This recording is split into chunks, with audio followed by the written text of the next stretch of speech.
Hi again, everybody. Welcome in to an all-new episode of When the Game Ends. This is our 14th episode. Ben Holden and Mike Carmen. And Carmi, we got a new look, man. We got to start there before we get to our guest here, Mike Ratchuk, trying to up our game a little bit, man. So I know we're both excited. How you been, man? Good to see you again. I'm doing great. I kind of like the countdown at the beginning. It's like kind of like a pregame a little bit. It gets you hyped up, ready to go. Start focusing if I wasn't focused already. No, I've been good, and I'm the new layout. I think looks awesome. And credit to you, you've done a lot of the legwork figuring all this out. And for those watching and listening, but watching mostly, Ben is not only going to be asking questions, but he is also our producer, manager, whatever you want to call him, doing all the behind the scenes, flipping cameras around. So he's got a lot on his plate today. Well, I've been a talking head for 30 years. Normally there's people doing all that, the technical director in a truck. So it's going to be a good clean show, as we say in TV, as we keep upping your game in the broadcast world, and you're doing great things. So let's talk about Mike Ratchuk, who is our guest, Carmi. You spent a couple years with Mike. We're going to bring him in momentarily, but I want to hear your connection with Mike, our guest here on episode 14. Yeah, Mike and I met at tryouts for the U.S. national program before our junior year of high school. I don't know if I talked to him a ton at tryouts. I definitely remember him. You look at all the mobile defensemen nowadays, he was one of the few back then who could absolutely fly. Great on his edges. To this day, one of the best skaters I ever played with, and a very, very talented, very skilled player. And then, yeah, we were just talking before we hopped on. We haven't seen each other since training camp in Wilkes-Barre, which would have been 10 years ago, 10 plus years ago now. So it's been a minute. Wow. Yeah, and for me, I mean, Mike played 2 years at Michigan State. I know this is a sore spot. You know it's going to come up in the pod with Mike, but as a freshman, he won a national championship at Michigan State. They He had an played easier one. path. Be that as it may, but they also had Jeff Lurg, and I know Mike will vouch for that. I haven't seen him since the 07-08 season. So without further ado, let's bring in Mike Ratchuk. Mike, how are you, man? Good to see you, buddy. I'm doing well, fellas. Thanks so much for having me. This is awesome. Yeah, so let's just kind of start with, I'm going to start this way. Carmi and I kind of joked, and we were talking earlier. We always have a pre-pro meeting and talk about, how we're going to approach the interview and how we're going to approach the guest. You're kind of like a man of mystery. We didn't find a lot about you out there, man, and that's probably a good thing. But let's just kind of start with where you're at and what you're doing in life now, man. Yeah, so it's funny because I really got away from kind of the hockey world. I think when I first retired, I said to a lot of the players that I've been coaching the last few years, I said when I first retired, I felt like hockey was like a bad breakup. Like I felt like I couldn't be around it because I was so heartbroken that I knew I was done playing, and it killed me. I couldn't. So I rarely skated men's league, anything. I actually, the first year after I retired, I sold cars for a year. Wow. And I probably would have helped if I had more knowledge on the actual cars. I figured I could tell stories for, as long as I could, and eventually that ran out. But no, I did that for a year, and then I had gotten my engineering license, and so I had a couple different jobs in the city of Buffalo, and slowly I started getting into kind of coaching here and there. I got hired as a skill development coach with the Junior Sabres. This was 3 years ago. So I worked with Nick Tuzzolino over there, and it was great. I worked with each team during the week, so I got to kind of got to work with each of the kids, each team. I'd watch them play on the weekends. It was really, really nice. And I worked for the city right down the road, so it was kind of a nice setup. So about a year and a half after that, I moved out. I was basically going back and forth between Ithaca and Buffalo. One of my best friends, Mike Raja, played at UNH and played pro for a bit. We actually met when we got traded to the Syracuse Crunch. We got traded, I think, a week apart, and then played together 2 years later. 10 years later, I stood in his wedding. We've been best friends ever since. And so he had talked to me for a few years about working with him. So it's called Speed Skills Hockey. And Mikey is absolutely phenomenal with not only what he does, how he coaches, but just the way he is with the kids. He loves doing it. We both do. So it's kind of easy to be coaching hockey, doing it. You love doing it. You're with your best buddy. It's kind of it's like a lottery win for me. So I did that for probably close to 2 years. And actually this past year, I was an assistant coach with SUNY Cortland, Division III. Yep. And we actually won the school's first SUNYAC championship. I don't want to pat myself too much, Mikey. You know what I mean? But But you will. No, But but you will. no, but yeah. My arm gets sore still.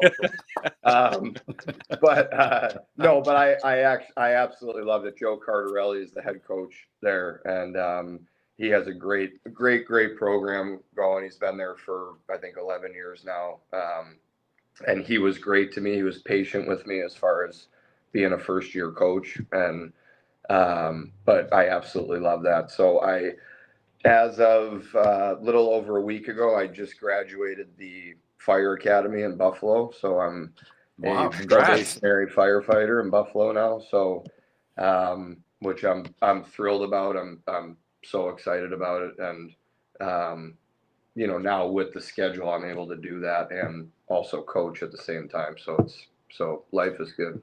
I was curious about that when you mentioned that you're just starting like this week, right? Yeah, tomorrow is going to be my third day. Okay. Wow. So I was curious though, because I was telling Ben that I know the PHPA had a program that helped steer guys towards firefighting. And did you do any of that before you retired?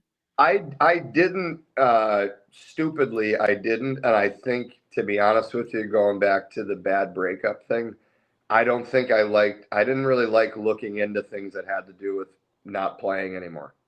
So to me, I was like, I'm not, I think that's the only answer I have for that. But I played with a few guys in the East Coast League who did that. And, didn't Denver Manderson do it? You played we were in camp in Wilkes-Barre, and then he was up and down with Wheeling and Wilkes-Barre there. I'm pretty sure he just went into that. He's a great guy. He is. Guy. And in Wheeling, I was with Shane Baker. I'm pretty sure he did the same thing. I'm almost positive. But that's another thing that's awesome that they do that. I hope more guys take advantage of that.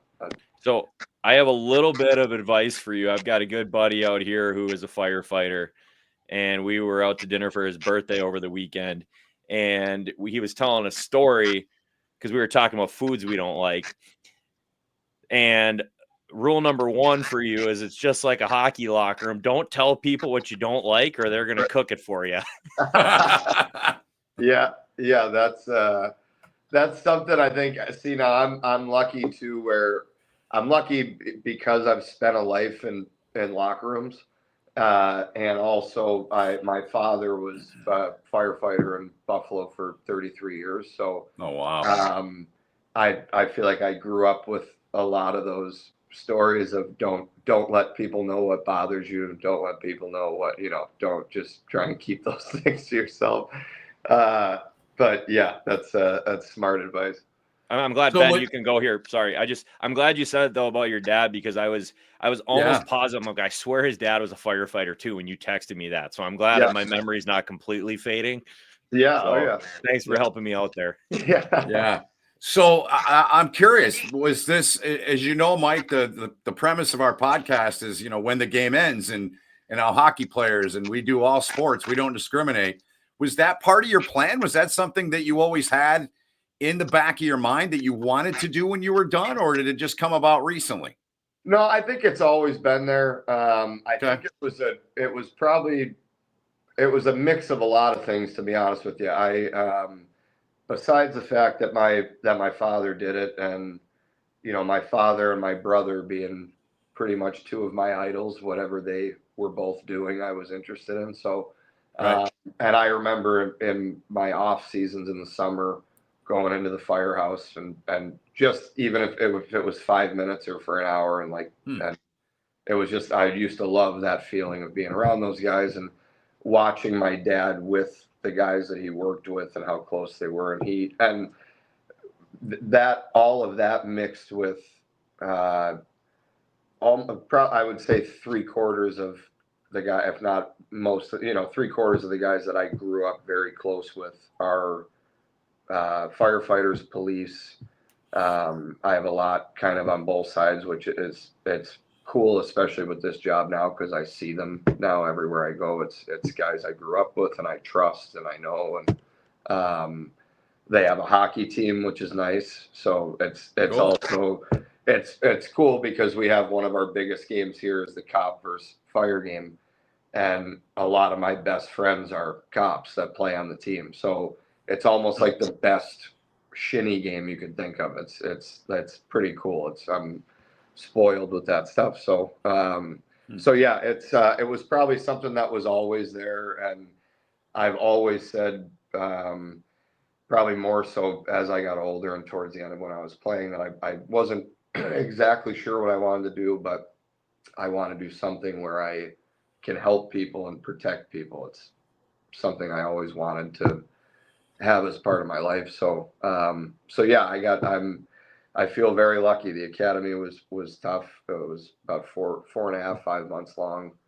But it was also, it was like a training camp. It was like being on a new team, as corny as that may sound, but it was awesome to me. Like showing up every day was like going back to the locker room and same people you see every day, and you go to work. And so yeah, I love it. I love it.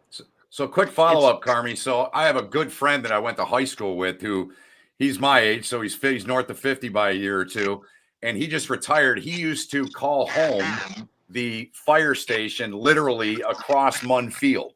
That was his home fire station. Oh, really? Yeah. Yeah, man. So yeah. And so I one more thing before Carmi jumps in here and has the next question. But like seeing what's going on in California, I mean, what resonates with you when you see that and you can relate? You're a firefighter now. What do you see? What goes to your mind when you're seeing what's happening out there and what the men and women that do what you do are doing to try and save people? Well, it's tough for me. The one thing I can say is that as far as if I'm which we've done at the last 2 shifts that I've had, if we're sitting, at the dinner table and we got the news on and they're showing clips of it, Yeah. There's just kind of a quiet, when you're watching, and it's a locker room, as you both know, is not quiet. It's very loose and very open, but it's just kind of, it's one of those things where I don't have any of the war stories that the guys I'm working with now, or that my dad, I've been in there 48 hours, and Right. so far, I haven't gotten my first big call yet, but so I don't have those stories as far as relating to what must be going through their minds. But it is a thing where you watch, and it's heartbreaking, and we all look around at we were shoveling outside of the firehouse the other day and going like, thank God we have some way to escape, the heat, there's the change in weather. There's, thank God we have that. Right. But I just hope if anything, I kind of look around the table at guys and go like, how do you even contain this? I don't even get how so, I'm hoping that there's some end in sight, because it's terrible what you see over there. Yep. Yeah, it really is. Now, what I was gonna ask you was, this is the first time for me and Ben talking to someone where you kind of, the point that we've brought up a couple times, come up in interviews, and then we've both stated it. You're never going to replicate the feeling that you get from hockey, right? You're never going to replicate those like euphoric moments of hockey. But one thing that you in your job you are kind of replicating is the locker room, which is something that I feel like a lot of the guys, including myself, it was one of the hardest parts about being done, is not having that anymore. So yeah, it's not necessarily a locker room like you're used to, but very much a brotherhood, and you guys are going to, you know, become very close. You know, you're laying your lives on the line for each other on a daily basis. I mean, I think that's pretty cool. Yeah, it's honestly the from what I've seen, even in the academy, the things that they teach you, there's different officers and firefighters that'll come in that aren't working there every day, but that'll come in and talk and share stories. And you do have that, you know, that feeling of there's something very dangerous you could be going into, and I trust you. I trust you. It's a powerful, you know, there's not a lot. And like you said, as far as the comparison to hockey, my girlfriend now will laugh every time, because if I talk long enough about, she has two boys, that was actually how we met. Was I was coaching her two sons, and I think I winked at her across I don't know what, I did something like that, but Some things never change. but yeah.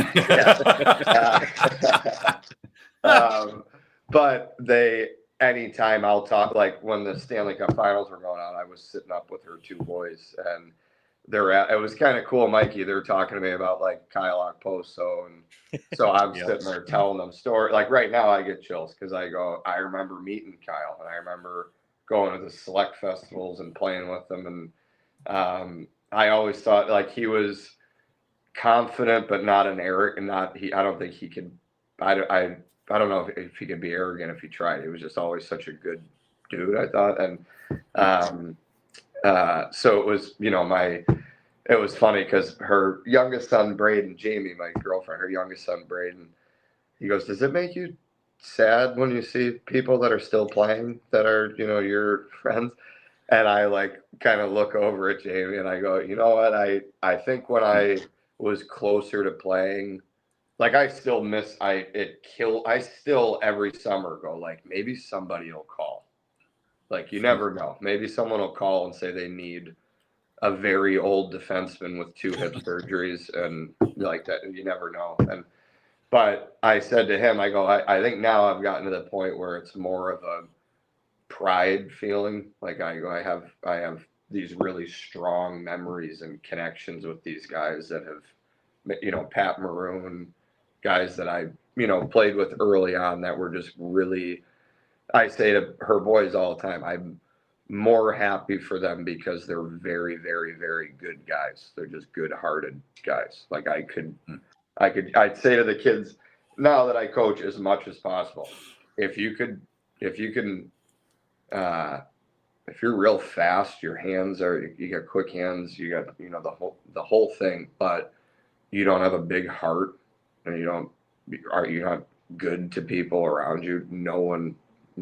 People could care less how good of a player doesn't, because that, ironically, like the show, it's because that ends. I say that, like at Cortland, I say to the guys all the time, like when it ends, boys. And you got to be a good dude, be good to people around you, take care of people. Like the rest will come. But yeah,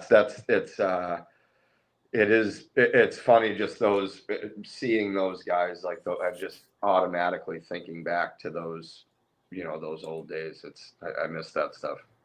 Yeah, I remember that being one of the toughest things initially because I ended, like, you know, probably 5-6 years before you did, and ended before I was ready, ended before I wanted to be, and watching guys keep playing was one of the hardest things. I was kind of like you. I had a hard time being around hockey, which made a real smart career choice that I went into coaching right away. But but then it turned over time into being like, you're so happy for guys. And like you're talking about Kyle, I was so pumped for Kyle to win a cup. I mean, I grew up playing with him and we've been, you know, friends for a very long time. And I could not have been happier, like to see him, you know, go at the trade deadline to a team, have a chance, and then seeing someone hoist the cup. And then it was the same a couple years ago with EJ, you know, seeing him win the cup, like that stuff's awesome. And that, you know, you're so happy for those guys. And, you know, you feel kind of silly that at one point you didn't really have that sense of pride and, you know, happiness for everyone else. You kind of looked at things from a bitter perspective. Never wishing ill on your buddies, of course, but at the same time, it was hard to watch. And it's so great to come full circle and just be able to share those moments with people around you and be so happy for those guys. Yeah. And you know, like, I don't have to look very far. A block over from me, I grew up with Patty Kane, and it's so funny to me because anytime I talk with people about him, besides talking about how much I love him and how good of a guy he is, I go, it's still funny to me. Like he didn't make our national team out of camp. Like I go, that's still hysterical. He wasn't even at camp. He wasn't even at camp. No, he wasn't. Yeah, no, he wasn't. That's what's crazy. And then he ends up breaking the program record for point. I think he had broke Kessel's record the following our 18 year. Which, I mean, I don't mean that laughing at the sky, you know, like you don't know then what's going to happen. But I go, like, I just picture Patty. I mean, him and I were both, like, we were the same size, so I wasn't a big guy either, but I picture him as I picture Flinney making fun of him for having a widow's peak. And, you know, like, I go, like, it's so funny. You think of all these other little, like, the stuff on the outside, and then you go, like, this guy's going to be arguably the greatest American player to ever. And, like, we got to mess around. And, like I said, his parents, you know, I grew up around his 3 sisters, his parents. They're very good people. I see them all the time. But like you said, it's cool. You go, like, it's actually funny now. You watch Kaner and he's got his little guy at the games, like fist bumping all the play. Like you go, like, it's like crazy. You go, like, it's he's on that side of it now, you know. But it is funny you bring up how Kaner used to get chirped when he played with us. Like, people have asked me when they find out that we played together, you know, kind of what was he like then and blah, blah, blah. And I'm like, honestly, I go, he was like everybody's little brother. He probably took more grief and more flack and got picked on for random things, but he would give it back too, of course. But, you know, I just remember him almost like little brother syndrome a little bit. He was. And I think it was probably too just because he could take it. Like, he didn't, if you remember, like, he didn't care. Yeah, he just kind of was like he didn't bother him. So that's probably why he would. Unless Bennett got in his ear. Brett Bennett might have been the one that could poke at him. Oh, God, those two. Oh, God almighty, those two. Benny is a funny kid, too. That was a good group that we had. It was fun. It was very fun. Hey, I'll just say this. I'm loving seeing him play for my Red Wings, man. Let's keep her going, man. 7 in a row. They're on absolute I like fire. him over there. I like him. Yeah, and since Carmi knew this is coming, he doesn't know what I'm going to show. But since you guys, and I love listening to you guys talk about, you know, the guys you played with. And I one more thing on Kane, and Carmi, you'll appreciate this. Colby Cohen said this to us. He said Patrick Kane's, great guy. We were both with him in Lake Erie. And Colby said at 36 years old, he goes to the rink believing that he's going to get better every day. Yeah. And that was Colby's. He told us, he goes, that was my downfall. I didn't believe that. I thought it was like, I'm here and I don't need to get better. Right. I'm sure you can relate to that, right, Mike? Oh, very much. I still, that's probably the same story I've told especially to, you know, to younger kids that we, like Mikey, Raj and I, the kids that we coach, it's kind of nice because they're anywhere from 5 and 6 to 18-year-olds. So it's, get all, you know, we get every different group. And but that's one thing I repeat to all of them is I can still remember getting my first contract. I was a sophomore at Michigan State and had it faxed to me at the library on campus. And what's a fax? Right. I remember I had to have a. Hey, Ratter, I signed mine at a Chipotle because it was the nearest fax machine to me. So I signed mine at Chipotle or Qdoba. Excuse me. It was at a Qdoba. This is a new segment on the show. Thanks.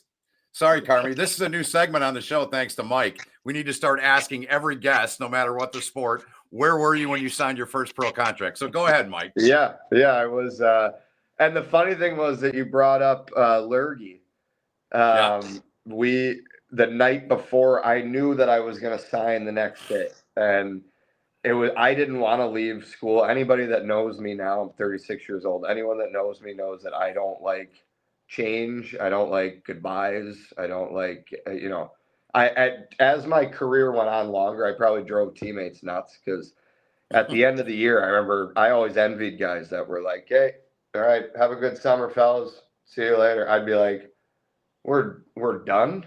This is all. We're not That's playing it? together anymore." Like that I hated it. That used to drive Wow. me nuts. And so I didn't really want to leave Michigan State, but I had always dreamed of playing pro, and I was healthy for 2 years there, and I thought if I stay one more and I get hurt, what if that changes thing? So I said, okay, they had made an offer, I'm going to take it. So I knew I was signing the following day, so I didn't tell any of my teammates, but I said like, hey, why don't we all go out tonight? Because it was after the season was, we had just lost to Notre Dame Yep. in the game to go to the Frozen Four. Mhm. And so I had gotten pretty much the whole team together, and I remember Brian Lurg and I had the same agent. Peter Fish was our Yeah. agent, Yeah. and really, really good man. And Yep. he, I think, had told Lurgy that I might be signing. So every time we would practice towards the end of the year, Lurgy would only call me Big Ticket. So every time I'd get on the ice, he'd go, "All right, get the puck to Big Ticket. He's feeling good today." Like over and over all the time. So it had kind of been brought up that night, and he had said, and you know what? And to be honest with you, looking back, he probably wasn't. I still say to people, he probably was dead on. Probably wasn't wrong. But he goes, "Yeah, I know that you're thinking about this, but like, I would stay another year. Like, I'd really think about this and stay." Now I know that it's getting sent to me tomorrow, and it's already done. Yeah. And so I'm like, yeah, I guess I'll think about it. Like, what do I say? But like at the time, it's true because maturity level wise, which I maybe could have played college until I was 27 and still not have had the right mindset, because I remember probably one of the worst things that ever happened was I flew in the night before my first practice. Philadelphia had told me we have a full lineup with the Phantoms, with the American League team. So if you want, you can stay at school because we can't guarantee that you'll play. So I was like, well, I just want to get there and be around it and be at practice and learn the systems and whatever I got to do. So if I don't play, I don't play, but I'll still go to the games. I'll be around it. So I land in Philly and get to the rink to drop my equipment off. And I went they had a game and practice rink. So I went right to the game rink. They had just finished a game, and the assistant coach comes up to me and he goes, "Hey, just so you know," and he names one of the defensemen. He just got a 3-game suspension. So you're playing Wednesday. So get your mind ready. So I instantly, I'm going, I was just in class like 2 days ago. Like, I don't know if I'm ready, but I was also, my heart was racing. I was like, oh my God, I can't wait. This is what I've always wanted. But I remember it was, I think I fell way too hard into, I joke about it with guys, but it was probably one of the biggest derailments of my playing career was I was much more consumed with Saturday night after the game, and hey, I'll reserve the table for everybody, and I'll get everybody's. Yeah, no, I'll take care of those. Like that. That was a bigger. That would be probably because I was never like that. I was kind of a quieter kid when it came to going. I was, I never really was like that. So I thought it was so cool that I thought that was a big deal. And so I think that was something that, like Kobe said, I immediately went, oh, well, I'm here. Like I'm a pro now. So I think the foot came off the gas a lot more than it should have. So You're not alone in that, though. I mean, rather it's easy for you to say, not easy to say that, but like, it's easy for people to judge that from the outside perspective that haven't been in the situation like you and I were in, where, we wanted to play in Ann Arbor. We wanted to play World Juniors. We wanted to play D1. But ultimately, at that point, we wanted to be professional hockey players, right? And when you get that opportunity and you sign that contract, you are flying high on top of the world. I remember that first summer between when my senior year and my first training camp. I was kind of like you. I was more than happy, like wanted to take my buddies out, wanted to have a good time with it, wanted to enjoy it. And I trained hard and got ready for camp and all that stuff, but like, I burned it at both ends. I wanted to do both. I saw it as I wanted to be a hockey player and I wanted to have a ton of fun. Right. Mhm. And Ben and I were just talking before we came on, like the dynamic and the generation of hockey has changed so much where that's not as big a part of the game as it was when we were coming up. No. A lot of the guys now are so focused and so dialed in from an early age with nutrition and training and everything else. And they're hockey nerds, they kind of call them, right? But that's in fact a compliment because they are so focused on their craft. So my point is, like, and obviously, you obviously are comfortable talking about it. You've come to terms of things that you thought or feelings you had. And I did the same thing. But it's very easy to get caught up in that at that time, right? I Yeah. mean, it's what we wanted, and having that, you felt like you were a millionaire when you signed that first contract, right? Yeah. I mean, I had the same feeling. I was like, I am the richest man I've ever met in my life. Yep. Well, especially when you're in college too, you are the richest person in the room. Right. Right. Yeah. Yeah, it's true. That really, that definitely, that hits you for sure. Mhm. When you look back at some of those things, I mean, was that something did that continue on in your career? I mean, did you struggle in that part? Like Yeah, letting and go of those things? I don't think that it was. I don't think I was aware of it until towards the very end. I guess I would say right at the end when I was retiring. But Mhm. I had I was actually in my last year in the East Coast League. I was in Jacksonville. It was the Mhm. team's first year there, and I remember as a 30 or turning 30-year-old. At that point, it was my 10th year. I was like, brand new team in Jacksonville, Florida. I'll sign me up. I'll take it. Like I had never really done that during my career. Like, oh, this place looks nice. I'll go. Like, so I was like, okay, brand new team. Like, let's give it a shot. And I ended up 3 games into the season. I had similar pain. I had 4 years earlier had a labrum repair on my left hip. Noticed that I had similar pain just walking through my apartment complex. I could feel similar shooting pains, aches, the whole thing. Found out it was torn again. So for some reason, I'm still not sure why, but I found out that it was torn, say, October, November. It was right off the bat in the season, and I didn't have the surgery until April. So they basically had said we're just going to wait until the season's over and then have the surgery. So that ended up being like especially at that point where I was at, it was added to the recipe of disaster as far as I knew that I was going to get surgery again. It was my second surgery in 4 years on the same hip. This might be it for me. I never thought I'd ever be done playing hockey.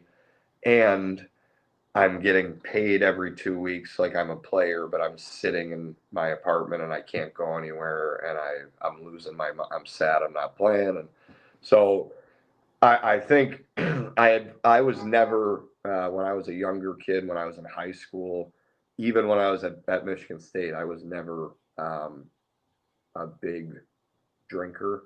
I think turning pro, it's kind of funny how that not haha funny, but how that total switch happens where my foot came off the gas and I went like, oh, I can actually go and I can buy people rounds of drinks, and I can get like, oh, that's it. Like it's like you feel like it's like, oh God, I'm like a different person now. I never thought I could. So I think it was something I struggled with when I had when I retired from playing. I had actually quit drinking for 4.5 years. And I ended up, as I would call it, falling off the wagon. And luckily it hasn't, after that happened, it was kind of, I fell off the wagon and then essentially said, okay, it almost scared me. Like I can't go back and do it again. I can't, so, so yeah, luckily it was something that I still say to, kids that I coach, anybody I go, that's, it was something that, I was probably, I don't know if it was a youth maturity thing. I don't really know what it was, but I also think it was kind of a switch that was probably going to happen no matter what. I think it was just a matter of time before it happened. But yeah, luckily I've strayed away from those problems. So that's good. That's good. Awesome. And that's I know that's part of what you meant earlier when you said about a bad breakup, right? That's got to be part of that equation yeah, for you, right? Yeah. Yeah. Well, I mean, there was like I know I keep saying the phrase, this is what I say to kids I coach. It's another thing my girlfriend makes fun of me for on a daily basis. She'll cup it because I say the same phrase 42 times in a day. But I say to these kids all the time, like Sheffield Steelers in the UK league, maybe maybe one of the coolest places I've ever played, and just very genuine people, just very, if they don't like you, they're just not going to bother with you. But if they'll ask you how you're doing, like they're just, and I mean people just in the town. It was just very good people. And I was probably, it was probably part of it too, was I hated being, that's another reason I envied my buddy Mikey Roger that I coach with. He was a guy that played in Korea, played in Japan, because his mindset was, which I envied very much, was I'm going to go wherever I can make the most money as long as I can physically do it. Where for me, I was, I think, more particular about maybe where I was going and what league it was, what city it was, where that shouldn't have been the case. But Sheffield, I absolutely was in love with that place. I would have, one of the things that killed me, my dad had said to me a year or two after I retired, he was like, you probably could have played 5 years and retired there if you had handled things the right way. Because I remember my last, it was one, I had a couple different self-inflicted tough times during my career, but one of the tougher ones that I can remember was my exit meeting at Sheffield, because I could listen in the hallway through the walls to the guy or two that went before me, and it was all guys that were returning very positive things. There was laughter in the office. Yeah. And for me, it was, and Paul Thompson was the head coach. Tomer, he was a great guy. He was good to me. And he said, I love you like you're my own kid, but I just don't know how you're going to show up every day.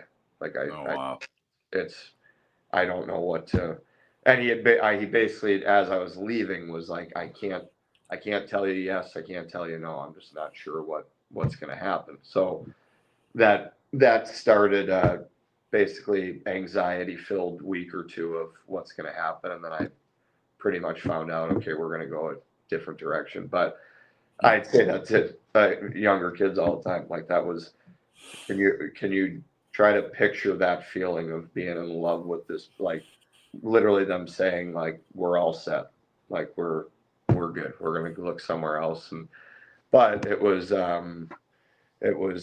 probably a year after that where I said, okay, I'm done. It was 4.5 years I gave up drinking, and it was I think it's one of those things that it's I think it's a big part of I agree with you, Mikey, too, that even my last year on the coast, it wasn't a lot of going out, partying, drinking. It was guys were very strict on their diets, strict on their meals, didn't go out, which was cool for me to see as an older guy. I was like, wow, I didn't think this is what it would be like. But yeah, I always, to me, I envy guys like that who are, like you said, Benny, like the nerds, the hockey nerds. Like those are the guys that I envy, because it's, that's how you should be about it, in my opinion. Well, it comes full circle from you sneaking McDonald's when we weren't supposed to be eating that when we were in Ann Arbor, hitting the drive-through with McBain. Oh.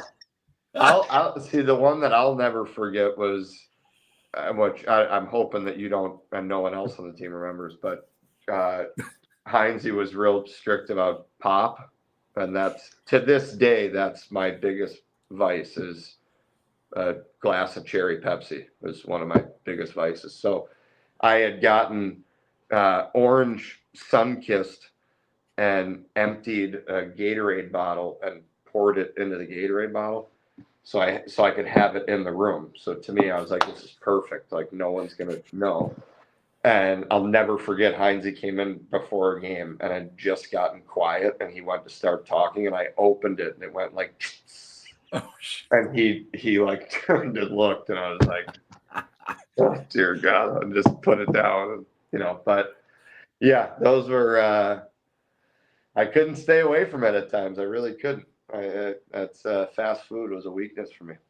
I wish I remembered that story, but I'll make you feel better, and we'll share a little something with the audience. It's not something I'm super proud of, but I don't know if you remember, but senior year, well, you'll remember parts of this for sure.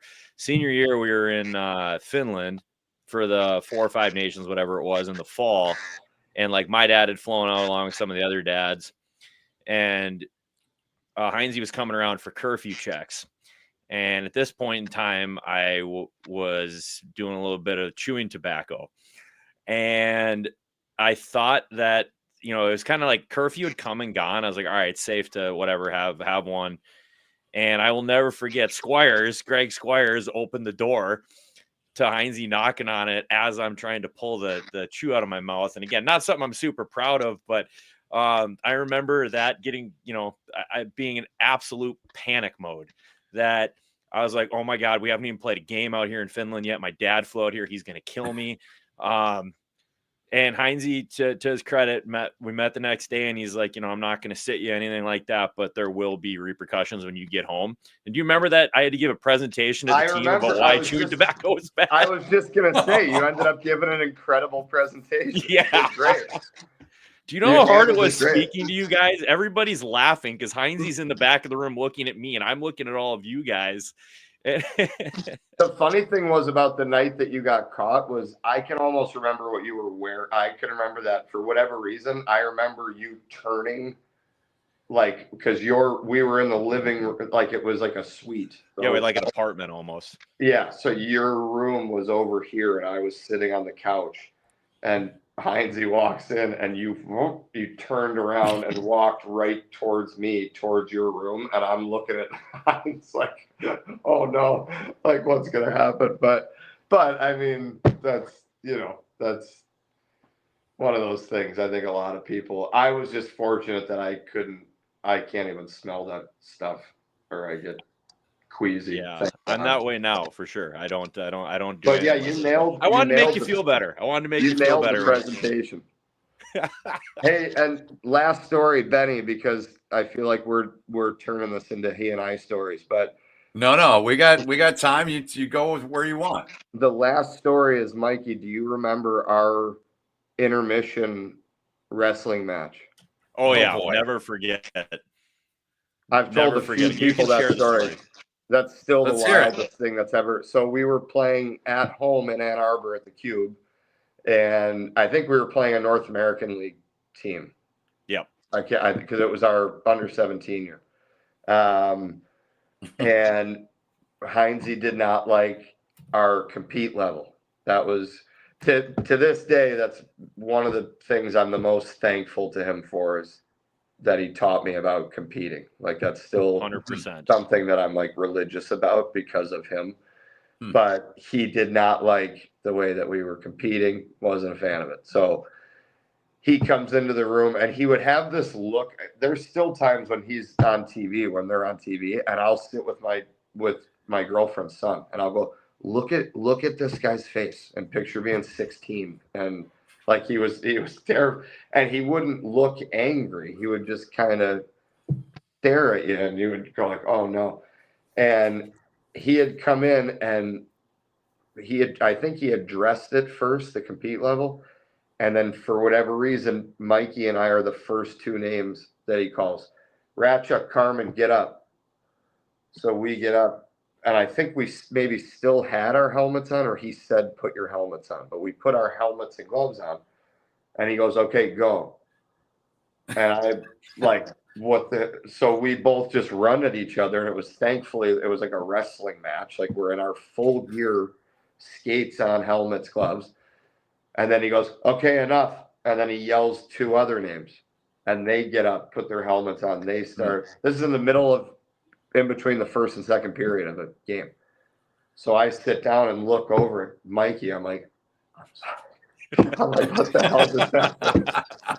Yeah, I don't recall us being the first two to go, but I will never forget that. That was, I thought we were the very first one. We might have been, but yeah, that is a story I will never forget. That's for sure. But I mean, I'll tell you, man, it worked. With his methods, it worked. It was probably scary and psychotic for us at the time, but he knew what he was doing.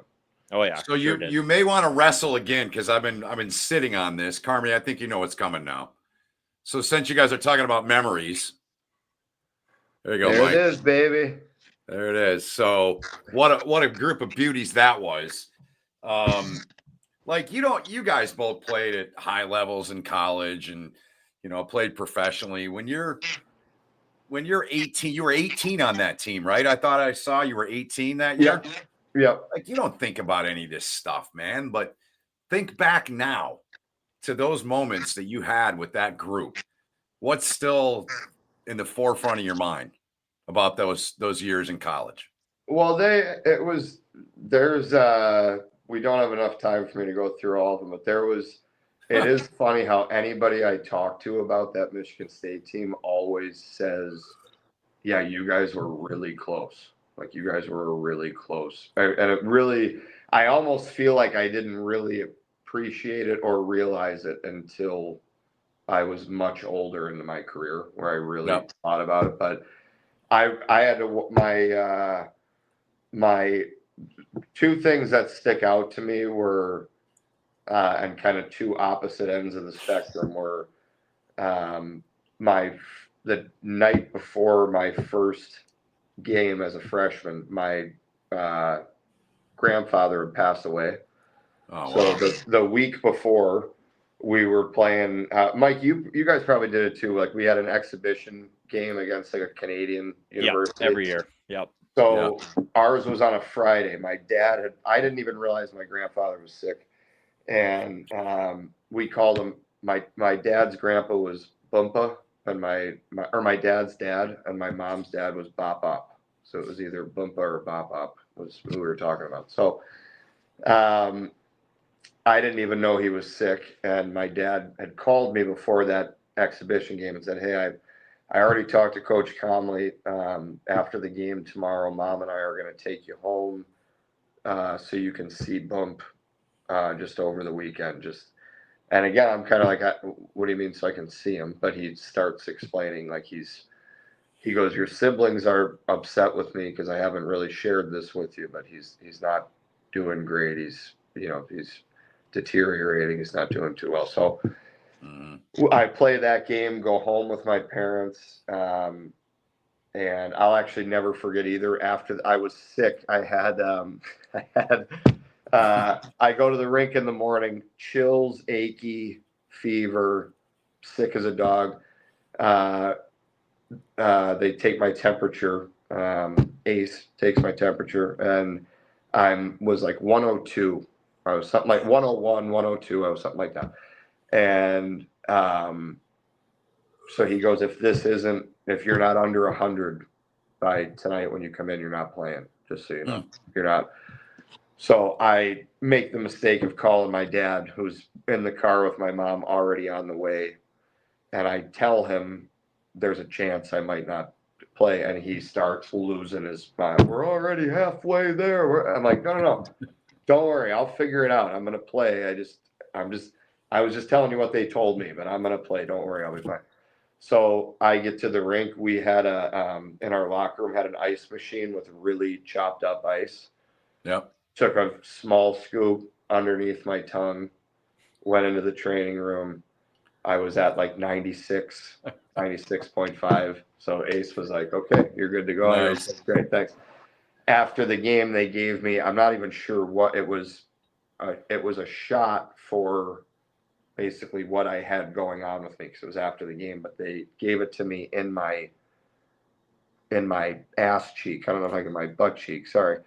And the whole way back to Buffalo, I'm sitting one-sided like this because it was killing me. I was sore. So 5 hours I'm driving like that. But fast forward to Wednesday, Thursday, where we have practice, and my dad phoned me to tell me, hey, Bump just passed away. And he was calling me as I was walking into the ring for practice. And I just remember walking in and I completely fell apart. I lost it. I was trying not to, and I was trying to avoid people, and I lost it. And I remember that feeling of like, it didn't feel like I was at my parents' house, but I felt like I was in my own neighborhood. Like I felt like I was just with people that have known me my whole life. It was very weird, but it just, I didn't feel like, oh no, I got to get home. Like I was like, thank God I'm here right now. Like I was just in a good place. And the other, and I'll make this one short because I've been talking your guys' ears off, but the other story that I never forget was my my official visit story when I went there. And Chris Mueller and Timmy Kennedy came with the coaches because they were the Buffalo guys, and they were both growing up. They were big deals to me. I thought they were the coolest guys. Next to my own brother, I thought Timmy was, I was like, if I can go play with Timmy in college, this would be unbelievable. This is, So it was Timmy, Chris, and Brian Lerg. And Lergy was, the quarterback of the football team. He was the good-looking, long, curly blonde hair, confident guy. He knew he was good. Wasn't a jerk, wasn't an arrogant guy, but he knew that he was a good player. And I'll never forget, we're walking around the facility, walking through the campus, and we were right in where like the kind of the workout area was.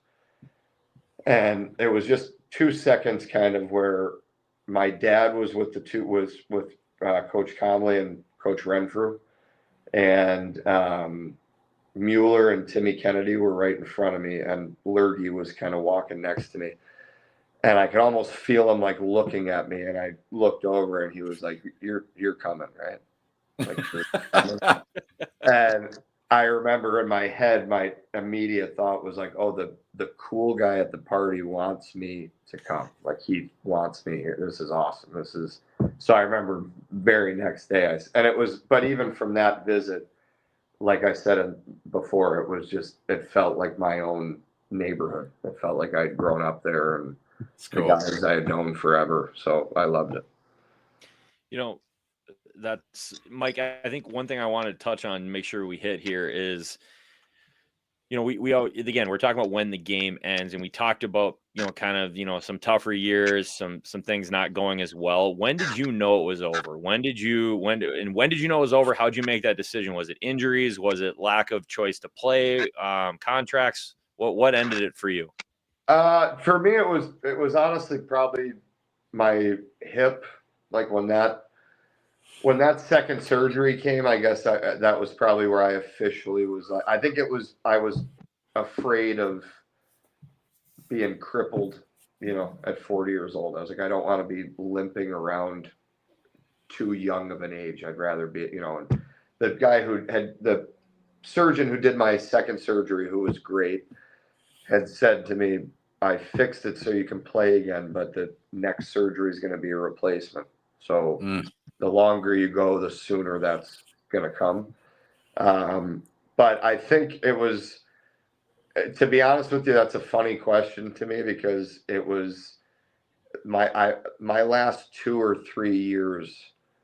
I feel like I had a lot of like anxious anxiety moments. And I think it was because I knew I wasn't the player that I used to be. And I could feel that, but I was so afraid of not playing that I just kept going, okay, well, I got to show up and play because I'm a hockey player and this is what I do. And I think going back to Sheffield, which was my second last year, that was like a huge boost for me, feeling like I was like a little kid again. Like I was just obsessed with going to the rink there. I loved it. But then that next year, I think just like I said, getting hurt that early on and even on the ice playing, I can remember my last game. Like I said, I was hurt, but I just remember it was a totally Mike. It was a very weird. It just stick handling the puck and making plays. It felt like I was like, what's going on right now? Like I didn't feel like I had done it a million times. It was very almost like a nervous feeling. So I was like, okay, something's up here. I think it's time to start working. But it's still like even now, I'm lucky that I coach. Mikey and I were on the ice 5 days. Whenever I'm not at the firehouse, I'm on the ice. But whether I'm coaching or playing men's, like whatever it is, I still feel like a 10-year-old kid. Like I still love every part of putting my gear on. Like I love it. So and there's still times where I'll get bummed out that you go like, it really is like over. But it's one of those things of the tough part of either are you sad it's over, thankful that you got to do it and you have that in your head and those memories and so it's taken a while, but I think I've gotten to that point where that's why I probably get lost telling these stories because I'm so thankful that I have them. Well, you can be thankful and appreciative of the fact that, you were able to come full circle with it like I was. And there's plenty of guys who are not able to come full circle and come back to that point and find that love for the game in a different way. So that's great that you've gotten there. That's awesome. Yeah. What's the Dr. Seuss saying? Be glad it happened, not sad it's over, right? Is that how it goes? Yeah. Yeah. And then, one other thing too, Mike, before we wrap up here, we'd like to, as Carmi asked that question and honest answers throughout, man, it's been awesome seeing you and talking. It's been way too long. And, what would you talked about some of the things that you do with some of these kids that you've coached and worked with. Advice for players that are going to go through what you both have gone through and what every guest we've had on this podcast goes through. What's your advice to them when they have to leave the game and their game ultimately ends? You know what? My biggest thing is, I think it's important one thing I didn't learn until much later on was being present. Don Luce worked with me in Philadelphia, who's probably one of the best men that as far as just a good-hearted man. He was good to me early in my career. He still is an outlet for me. I talk to him. He's a very good man. And he used to always say, be where your feet are. It was his big line. Just be where your feet are. Be where. And so a big thing for me would be to be present, be dialed in. Don't waste any time while you're playing. But I think a big thing that I would say from a personal standpoint is have other avenues and things that you're interested in, and have things that you can really sink your teeth into and use your brain. And I was somebody that I knew that I was a good hockey player and that I was good I was outspoken. Like I knew that I wasn't shy and I loved being around people, but I really didn't. Like I came out of playing going like, what the hell am I going to do? I have no, so that would be a biggest thing that I would say is be absolutely dialed in and present when you're doing it, but also be with your family, be with your buddies away from have things that you get interested in. and so when the game is over, it's not, you don't, that door doesn't close and you don't go, oh no, you have other outlets that you can kind of go to for that. It's like the age old, it's what we did. It's not who we are. And it takes a while to come to that point. Yep. And that's 100% right. And it's like you said before, it's, it's nothing that you like, nothing I do.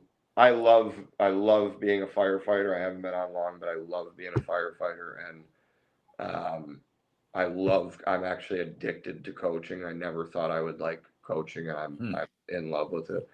But nothing will replace walking down the tunnel, standing on the blue line for the ant. Like, that stuff will never come back. But like you said, it is cool even now when I watch games. Like, I go like, oh, it was awesome that we got to do that. Like, that's, so many people don't get to do it. So we were lucky.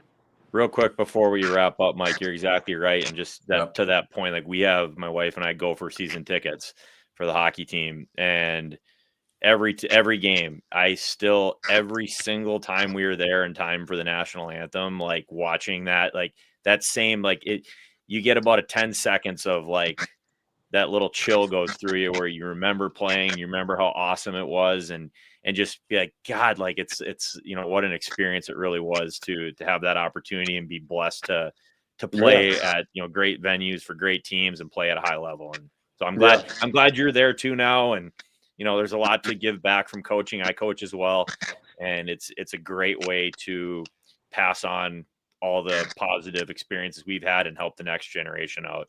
Yeah. Well, I honestly, guys, I mean it, that this has been awesome. This is so cool to me that you guys are doing this, and I was really happy that you asked me to come on. This is awesome. Of course. Well, thanks for doing it. By the way, your Spartans will be on Big Ten Network Saturday, 7:30 against the Blue. Go green, baby. Some guy named Holden's still calling college hockey, so you're stuck with listening to him. Oh, that's awesome. All right, well, good. I'll be tuned in for it. I hope they tie.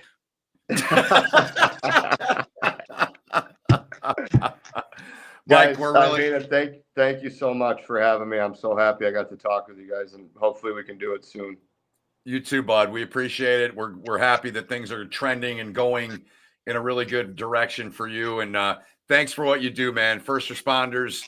I served in the military, so I have great respect for what you do, and that's tremendous, man. Keep up the good work, young man. It's so good to see you. It's only been like 17 years, man. Yeah. Thanks so much, Benny. I appreciate it. Mikey, I missed you, pal. Yeah, you too, buddy. And like, I echo what Ben said. Super amazing what you're doing now, and it's a very selfless job that you're performing, and that's incredible. So I'm happy for you. Thank you, guys. Thanks so much. Well, let's talk soon, okay? Yeah, we Absolutely. will.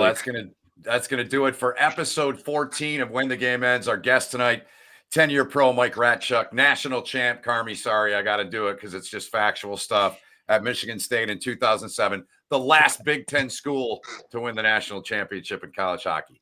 For Mike Carmen, the former Gopher, Mike Ratchuk, Ben Holden saying, thanks for watching episode 14 of When the Game Ends.